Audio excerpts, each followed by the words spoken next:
ഭവനരഹിതരായവർക്ക് തലചായ്ക്കാൻ സുരക്ഷിത ഭവനം ഒരുക്കുന്നതിനായി കുടുംബശ്രീ ജില്ലാ മിഷൻ ആവിഷ്കരിച്ച ശ്രീഭവനം ഒരുമയിൽ ഉയരും കൂട് പദ്ധതിക്ക് ചീമേനിയിൽ തുടക്കമായി. പൂർണ്ണമായും ജനകീയ പങ്കാളിത്തത്തോടെ നടപ്പാക്കുന്ന പദ്ധതിയുടെ ജില്ലാതല ഉദ്ഘാടനവും ആദ്യ വീടിന്റെ തറക്കല്ലിടലും കുടുംബശ്രീ ജില്ലാ മിഷൻ കോർഡിനേറ്റർ രതീഷ് പിലിക്കോട് നിർവഹിച്ചു. കുടുംബശ്രീ അംഗങ്ങൾ തങ്ങളുടെ വീടുകളിൽ സൂക്ഷിക്കുന്ന കുടുക്കകളിൽ നിന്നും വഞ്ചികളിൽ നിന്നും ഒരു ദിവസം കുറഞ്ഞത് ₹1 വീതം 100 ദിവസം മാറ്റിവെച്ചാണ് ശ്രീഭവനം ഒരുമയിലുയരും കൂട് പദ്ധതിക്കായുള്ള ഫണ്ട് സമാഹരിക്കുന്നത്. ഒരു CDSലെ ശരാശരി 4500 അംഗങ്ങളിൽ നിന്നും മാത്രം ഇത്തരത്തിൽ 4.5 ലക്ഷത്തോളം രൂപ കണ്ടെത്തുവാനാകും. ഇതിനു പുറമെ കാരുണ്യ മനസ്സുള്ള സ്പോൺസർമാരിൽ നിന്നും നിർമ്മാണ സാമഗ്രികളും വിവിധ തൊഴിലാളി സംഘടനകളുടെ സഹകരണത്തോടെ സൗജന്യ അധ്വാനവും ലഭ്യമാക്കിയാണ് വീടുകൾ പൂർത്തിയാക്കുക. സിവിൽ എഞ്ചിനീയർമാരുടെ സന്നദ്ധ സേവനം ഉറപ്പാക്കി ആകർഷകമായ പ്ലാനും ഡിസൈനും സൗജന്യമായി തയ്യാറാക്കി നൽകുന്നതിലൂടെ നിർമ്മാണ ചെലവ് വലിയ തോതിൽ കുറയ്ക്കുവാനും സാധിക്കും.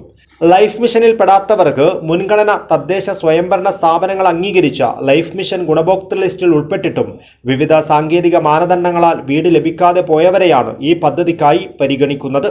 വിധവകൾ, ഭർത്താവ് ഉപേക്ഷിച്ചവർ, തുണയില്ലാത്ത മുതിർന്ന പൗരന്മാർ, മാനസിക ശാരീരിക വെല്ലുവിളികൾ നേരിടുന്നവർ, വാർഷിക വരുമാനം 1 ലക്ഷം രൂപയിൽ താഴെയുള്ള ഭവനരഹിതർ തുടങ്ങിയവർക്കാണ് പദ്ധതിയിൽ മുൻഗണന.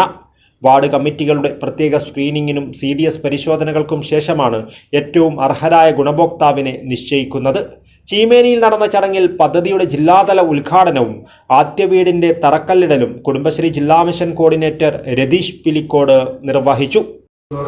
വളരെയധികം അത്ഭുതപ്പെടുകയാണ്. കാരണം ഈ ചെറിയൊരു സമയം കൊണ്ട് അങ്ങനെ വലിയൊരു സാമ്പത്തിക ഭദ്രതയിൽ ആൾക്കാരൊന്നും അല്ല ഈ നാട്ടിലുള്ളവർ.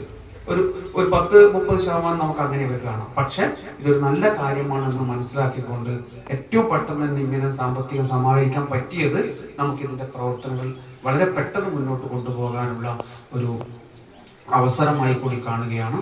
തീർച്ചയായിട്ടും കാസർഗോഡ് കുടുംബശ്രീ ജില്ലാ മിഷന്റെ എല്ലാ പിന്തുണയും ഞങ്ങൾക്ക് എന്തെങ്കിലും രീതിയിൽ മറ്റൊരു രീതിയിലുള്ള സഹായം ചെയ്യാൻ പറ്റുമെങ്കിൽ അതുകൂടി ചെയ്യുമെന്നുള്ളൊരു ഉറപ്പ് ഈ നാട്ടിലെ നല്ലവരായ എല്ലാ മനുഷ്യരുടെയും ചേർത്ത് പിടിക്കലോടൊപ്പം ലോക മാതൃകയായി ഇന്ത്യക്ക് കേരളം സമ്മാനിച്ച ഈ ബൃഹത് പ്രസ്ഥാനം ഞാൻ അങ്ങനെ തന്നെ പറയുകയാണ്. കാരണം നമുക്ക് ഏത് രീതിയിലുള്ള ഭരണകൂടം നമ്മുടെ നാട്ടിൽ വന്നു കഴിഞ്ഞാലും കുടുംബശ്രീ എന്നൊരു സംവിധാനം നിലനിന്ന് പോകാൻ എപ്പോഴും ആഗ്രഹിക്കുന്നവരാണ് നമ്മൾ.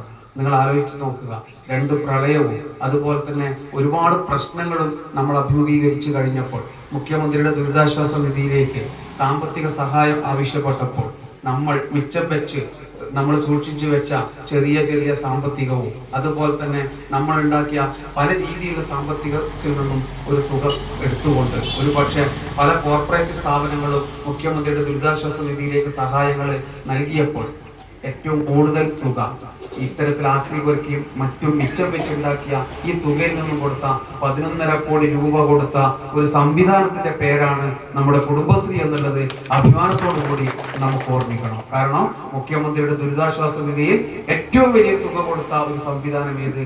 അത് നമ്മുടെ കുടുംബശ്രീയാണ്. ചടങ്ങിൽ CDS ചെയർപേഴ്സൺ VK ശോഭന അധ്യക്ഷത വഹിച്ചു.